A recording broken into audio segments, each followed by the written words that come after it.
Vamos abrir no Salmo 129.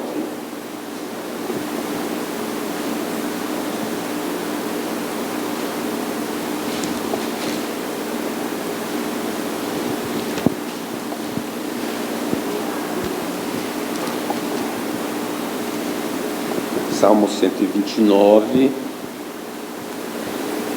cântico de romagem aí. Muitas vezes me angustiaram desde a minha mocidade. Israel, que eu diga, desde a minha mocidade me angustiaram, todavia não prevaleceram contra mim.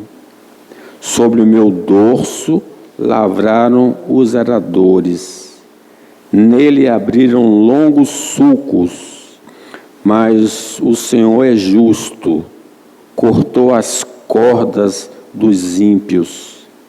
Sejam envergonhados e repelidos todos os que aborrecem a Sião. Sejam como a erva dos telhados, que seca antes de florescer, com a qual não enche a mão do ceifeiro, nem os braços que o ata os feixes. E também os que passam não dizem: a bênção do Senhor seja convosco. Nós vos abençoamos em o nome do Senhor. Amém. Este salmo descreve a nação de Israel. Dá para perceber aí no versículo 1, né? Quando ele fala de Israel. Ele está falando de quando a nação era nova. E aqui se refere à nação no Egito. Quando Israel, novo ainda, estava no Egito. E como o faraó oprimiu e castigou o povo. Então ele está lembrando dessa opressão do faraó contra Israel. Diz que muitas vezes me angustiaram desde a minha mocidade, diga agora Israel. Quem lembra o Velho Testamento vai perceber que em várias épocas, em vários momentos, o povo de Israel sofreu muito na mão dos seus inimigos, dos seus opressores. E quando você vai para o Novo Testamento, essa realidade, a igreja continuando no Novo Testamento, Jesus disse: no mundo tereis aflições. Aí a gente vê o próprio Jesus sendo perseguido e morto, depois a igreja em Atos sendo perseguida, e Apocalipse lembra da grande tribulação. Então, muitas vezes me angustiaram desde a minha mocidade. É uma palavra da igreja para a igreja, seja ela o conjunto de todos os salvos, quer indivíduos. Nós vamos sempre experimentar algo parecido. Então, essa é a primeira lição aí desses versículos de 1 a 3. Nessa vida, a igreja, o povo de Deus, vão experimentar adversidades. Não tem como fugir dessa realidade. Razões para o sofrimento da igreja, quer coletiva ou individual, pode ser várias. Pode ser uma transgressão da igreja, pode ser questão de uma provação para a igreja, e pode ser uma questão de tentação para a vida da igreja. Ou pode ser por questões delas fazer parte da humanidade. Por o homem entrou o pecado, pelo pecado a morte passou a todos os homens, por isso todos pecaram. Deus, então, está nos revelando que o sofrimento do seu povo desde Abraão, desde o começo dos tempos. Gênesis significa começo. Quando Deus estava com Abraão, fazendo a promessa da terra, ele disse isso claramente para Abraão: sabe com certeza que a tua posteridade, seus descendentes, será peregrina em terra alheia, Egito. E aí diz, será reduzida à escravidão e será afligida por 400 anos. Não foi pouco não, 400 anos sofrendo no Egito. Aí Deus fala ainda para Abraão, mas também eu julgarei a gente, os egípcios, a quem tem de se sujeitar-se, e depois sairão com grandes riquezas, e tu irás para os teus pais em paz, serás sepultado em ditosa velhice. Na 4ª geração tornarão para aqui, porque não se encheu ainda a medida da iniquidade dos amorreus. Não entendemos porque Deus, sabendo que ia acontecer, não deu um jeitinho brasileiro de impedir. Ele, como nós podemos perceber aqui, ele revela o sofrimento, mas ele não tira de imediato o sofrimento. Muitas aflições que o povo de Deus passa pode ser por consequência de uma vida de desobediência ao Senhor. A gente vai perceber isso, por exemplo, no tempo dos juízes. Diz a palavra de Deus que quando morreu Josué e aquela geração que conhecia o Senhor, então fizeram os filhos de Israel o que era mal perante o Senhor, pois serviram aos ídolos, deixaram o Senhor, Deus de seus pais, que os tirara da terra do Egito, e foram-se após outros deuses. Qual é o primeiro mandamento? Não terás outros deuses diante de mim. Eles abraçaram outros deuses. Dentre os deuses das gentes que havia ao redor deles, e os adoraram e provocaram o Senhor a ira. Portanto, deixaram o Senhor e serviram a Baal e a Astarote. E aí veio então o sofrimento, por causa disso. Pelo que a ira do Senhor se acendeu contra Israel. Deus é a favor do seu povo, mas Deus pode se voltar contra seu povo. E os deu na mão dos expoliadores. Agora Deus pegou seu povo e entregou na mão dos que iriam oprimir seu povo. E os entregou na mão dos seus inimigos ao redor, e não mais puderam resistir a eles. Por onde quer que saíam, a mão do Senhor era contra eles para o seu mal, como o Senhor lhe dissera e lhe jurara, estavam em grande aperto. Então, qual a causa do sofrimento do seu povo? A desobediência. Os cativeiros assírio e babilônico, por exemplo, são consequências da desobediência do povo. E olha que o cativeiro é algo difícil. O exército vem, mata muita gente, destrói as cidades, e os sobreviventes são levados para serem escravos.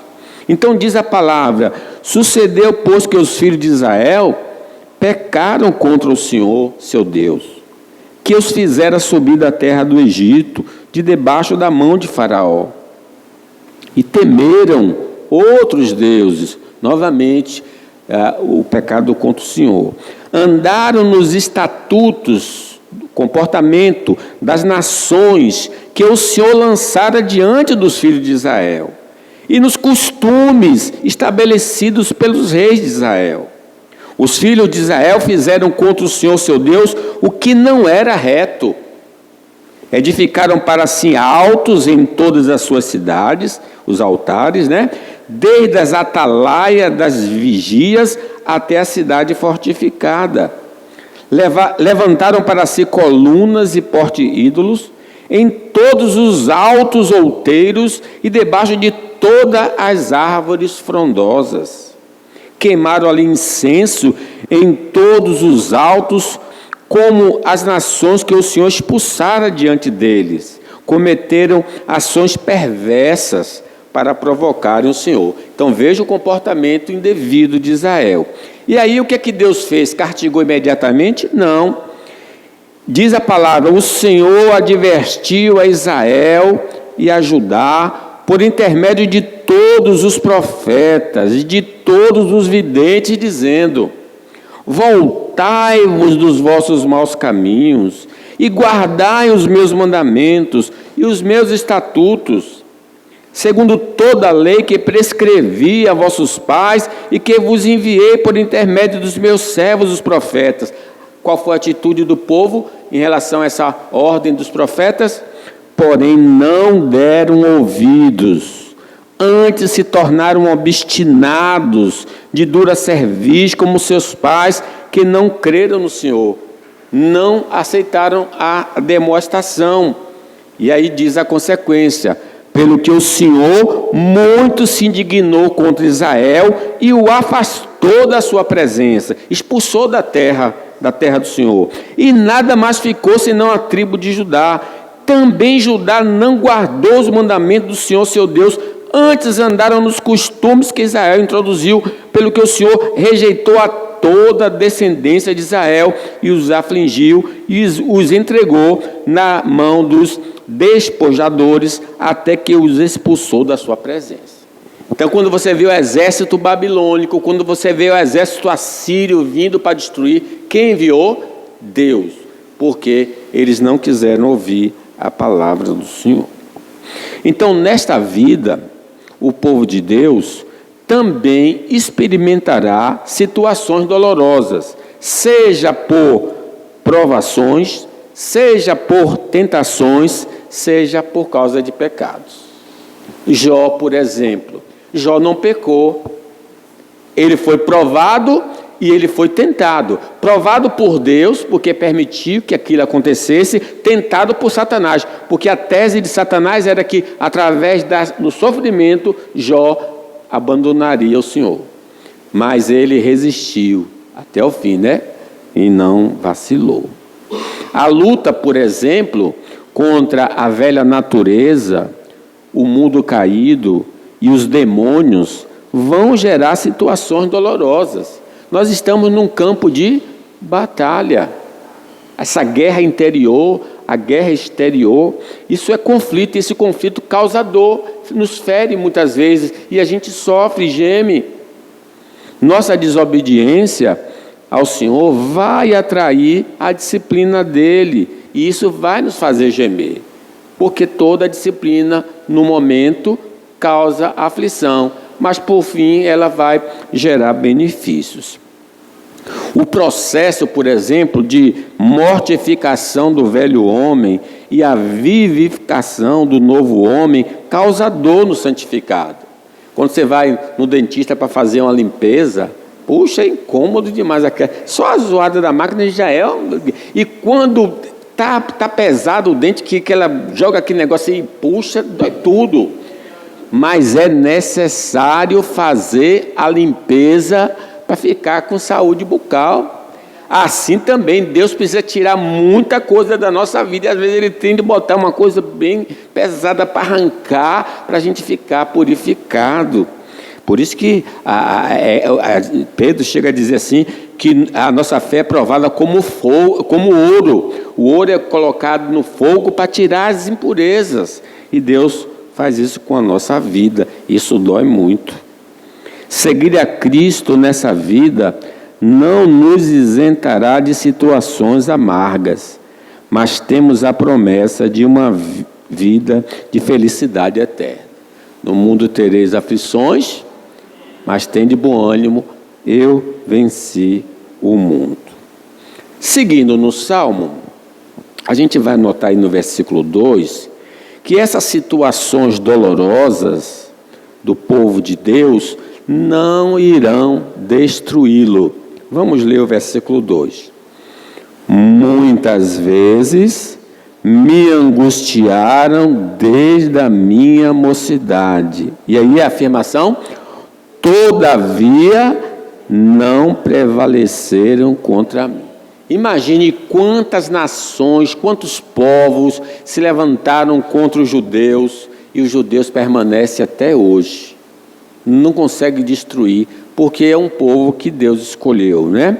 Então, ele está nos lembrando isso.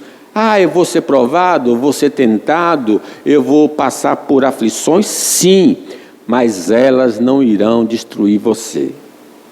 A disciplina, por exemplo, divina, vai doer, mas não nos destruirá. Pelo contrário, nos aperfeiçoará o caráter. Foi bom ter sido afligido para que eu aprendesse os teus estatutos.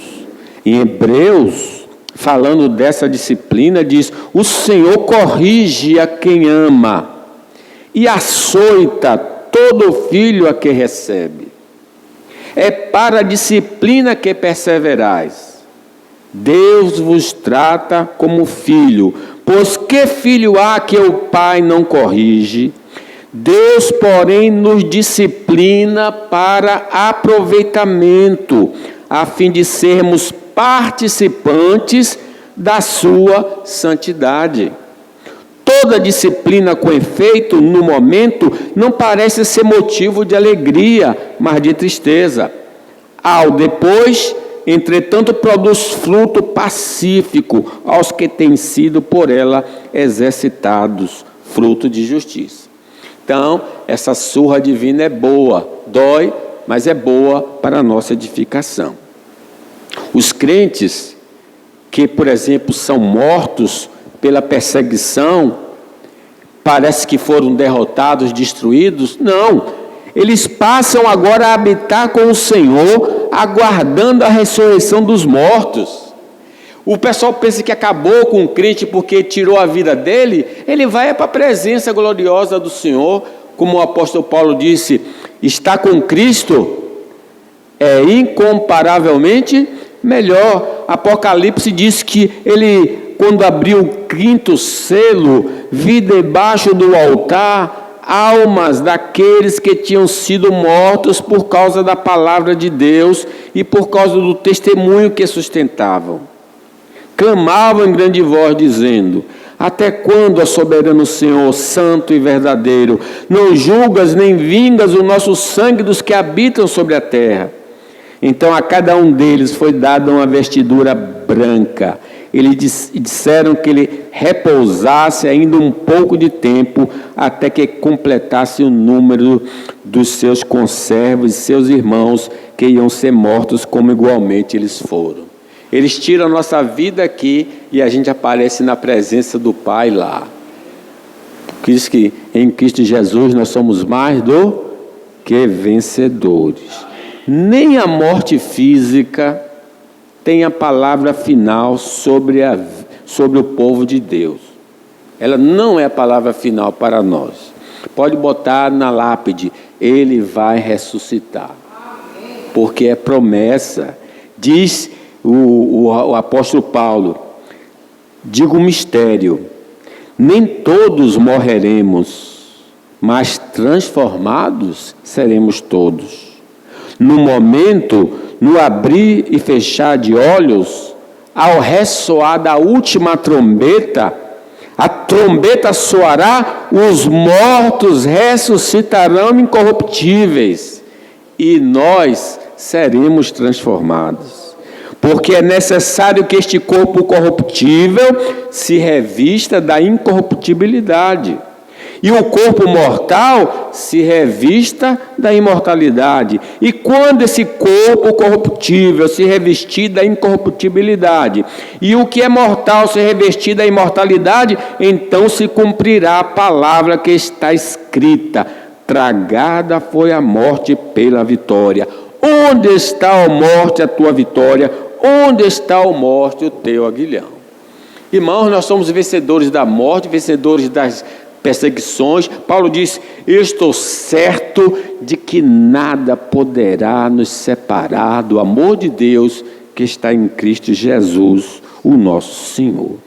As situações dolorosas do povo de Deus não irão destruí-los, mas vão glorificar o nome do Senhor. Deus em tudo é glorificado em nossa vida. As situações dolorosas têm prazo de validade. Tereis tribulação de 10 dias. Significa que é um tempo. O Paulo diz, o sofrimento do tempo presente não pode ser comparado com a glória que há de ser revelada a nós. É muito pouco tempo o sofrimento, porque vamos ter toda uma eternidade para ser felizes. Amém? As situações dolorosas serão instrumentos de aperfeiçoamento do caráter e da experiência cristã. Sim, a gente não gosta, é normal não gostar, mas aprenda uma coisa, isso que está incomodando, amanhã você vai dizer, poxa, foi bom ter sido afligido para ter aprendido os teus estatutos. Jó disse, na dor ainda, sofrendo, antes eu te conhecia de ouvir falar, mas agora os meus olhos te veem. As situações dolorosas no meio da igreja afastarão os não convertidos que vivem no arraial. Como é que eles vão sair do nosso meio? Porque são aqueles que ouvem a palavra e recebem a palavra com alegria, mas quando vêm as tribulações, eles não conseguem continuar na presença do Senhor. Vejam ainda, Deus vai nos livrar, Deus vai livrar seu povo das situações dolorosas. Versículo 4, vamos ver aí? Eles estavam castigando o povo de Deus, através do chicote, através do sofrimento. O versículo 4, o que é que diz para nós? O Senhor é justo, cortou as cordas dos ímpios. Deus foi lá e libertou seu povo. Deus desceu e disse, Moisés, eu desci para tirar meu povo do Egito, para levar para uma terra que mana leite e mel. Ele quebrou Faraó, ele destruiu todo o Egito com as 10 pragas, com a morte dos primogênitos. Depois abriu o mar e o exército de Faraó foi afogado no mar, lançou no mar o cavalo e os seus cavaleiros. Deus é Deus de guerra. Deus vem em socorro a seu povo. Deus é meu refúgio e fortaleza, socorro bem presente na hora da angústia. O Senhor é meu refúgio e fortaleza. O nosso Deus nos tirou, irmãos, do cativeiro satânico através da obra de Cristo. Estávamos mortos nos nossos delitos e pecados. Andávamos segundo o curso deste mundo, segundo o príncipe da potestade do ar, do espírito que agora atua no filho da desobediência, mas diz que ele nos libertou do império das trevas e nos transportou para o reino do filho do seu amor. Que coisa maravilhosa. Não tinha possibilidade nenhuma de sair da mão de Satanás, mas Deus foi lá e tirou, amarrou o valente e tirou seus bens, que éramos nós, e agora nós estamos no reino da luz. Nossa libertação foi obra divina, usando o seu enviado para nos salvar, porque se o Filho nos libertar, verdadeiramente seremos livres. E essa nossa libertação, tanto de Israel quanto a nossa, em várias épocas da vida de Israel, não foi uma coisa que eles se armaram e se libertaram, não. Não tinham nem condições de sair do Egito, não tinha armamento para sair do Egito. Mas diz assim, quando o Senhor restaurou a sorte de Sião, ficamos como quem sonha. Então a nossa boca se encheu de riso, e a nossa língua de júbilo. Então entre as nações se dizia, grandes coisas o Senhor tem feito por eles. Com efeito, grandes coisas fez o Senhor por nós, e por isso estamos alegres. Louvado seja o nome do Senhor. O preço de nossa salvação foi pago por Cristo ali na cruz. Cristo nos resgatou da maldição da lei, fazendo-se Ele próprio maldição em nosso lugar. Então, o que é que Deus nos proporcionou em Cristo? nos livrou da culpa do pecado, nos livrou do poder do pecado e nos livrará da presença do pecado. A Ele toda a glória, toda a honra e todo o louvor. E aí, depois dele falar dessa grandeza, ele faz uma oração de maldição, uma oração de castigo, uma oração de juízo. Ele pede para que Deus castigue os seus opressores. Versículo 5 a 8. Vamos ler aí?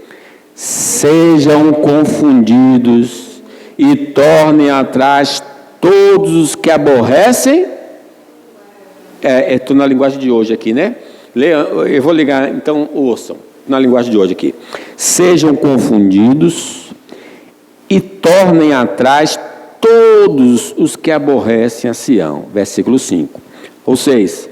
Sejam como a erva dos telhados, que se seca antes que arranque, com a qual o segador não enche a sua mão, nem o que atos feche enche o seu braço.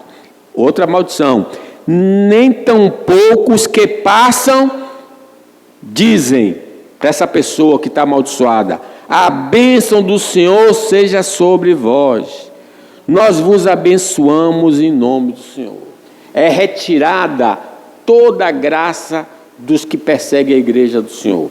Deus prometeu a Abraão o seguinte: abençoarei os que te abençoarem e amaldiçoarei os que te amaldiçoarem. Então é isso que eles estão pedindo. Eles nos castigaram, nos feriram, nos oprimiram. Ó Senhor, que a sua espada seja contra ele. É por isso que vocês vão ver expressões fortes de orações, de imprecatórias, né, de maldição, de castigo. Os que fazem os santos sofrerem, vão sofrer no retorno glorioso de Cristo, principalmente. Diz a palavra: e a vós outros que sois atribulados, alívio juntamente conosco, quando do céu se manifestar o Senhor Jesus com os anjos do seu poder, em chama de fogo, tomando vingança contra os que não conhecem a Deus e contra os que não obedecem ao Evangelho de nosso Senhor Jesus Cristo. Estes sofrerão penalidade de eterna destruição, banidos da face do Senhor e da glória do seu poder, quando vier para ser glorificado nos seus santos e ser admirado em todos os que creram naquele dia, porquanto foi crido entre vós o nosso testemunho. Os que não deram, por exemplo, crédito ao Evangelho de Deus, vão ser iludidos com o Evangelho do erro, enviado pelo próprio Deus através da instrumentalidade de Satanás. Que coisa, né? Os que não abandonaram o seu caminho mau, depois da advertência divina, serão punidos no dia do juízo. O vencedor herdará estas coisas, e eu lhe serei Deus, e ele me será filho. Quanto, porém, aos covardes, aos incrédulos, aos abomináveis, aos assassinos, aos impuros, aos feiticeiros, aos idólatras e a todos os mentirosos, a parte que lhes cabe será no lago que arde com fogo e enxofre, a saber, a segunda morte. Então, meus irmãos, nós precisamos estar conscientes que no mundo vamos ter dificuldades de muitas ordens, provações, tentações, disciplina. Porém, Deus nunca nos deixará. Sempre estará conosco em todos os momentos da nossa vida. E no fim, nós vamos ouvir: vinde benditos do meu Pai, possuir por herança o que está reservado para vós desde a fundação do mundo. Amém. Fiquemos de pé. Meu Deus, quando chega as aflições, o diabo tenta colocar no nosso coração: onde está Deus? Como é que Ele te ama? Mas o Senhor nos ama, porque o Senhor já nos disse antes de acontecer, que no mundo nós vamos passar por dificuldades, porque este mundo está amaldiçoado por causa da queda de Adão e por causa dos pecados atuais, inclusive nossos, porque diz a tua palavra, de que se queixe o homem, queixe-se cada um dos seus próprios erros. Mas louvamos porque o Senhor mandou um restaurador, Jesus, que levou sobre o madeiro os nossos pecados, para nos oferecer uma vida eterna, uma vida feliz, num novo céu e numa nova terra.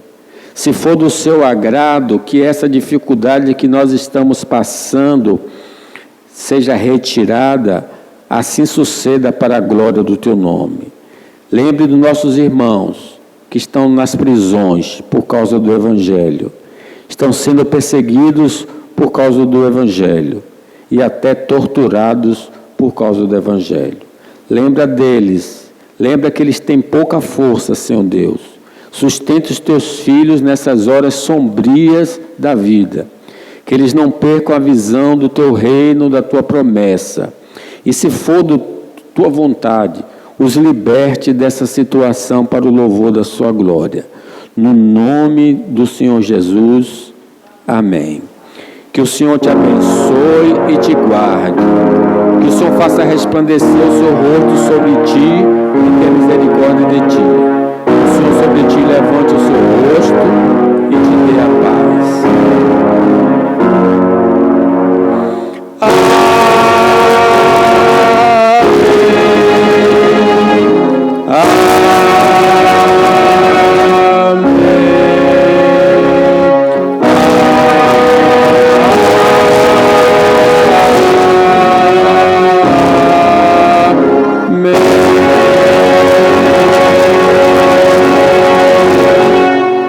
Encerrado, irmãos, pode sentar.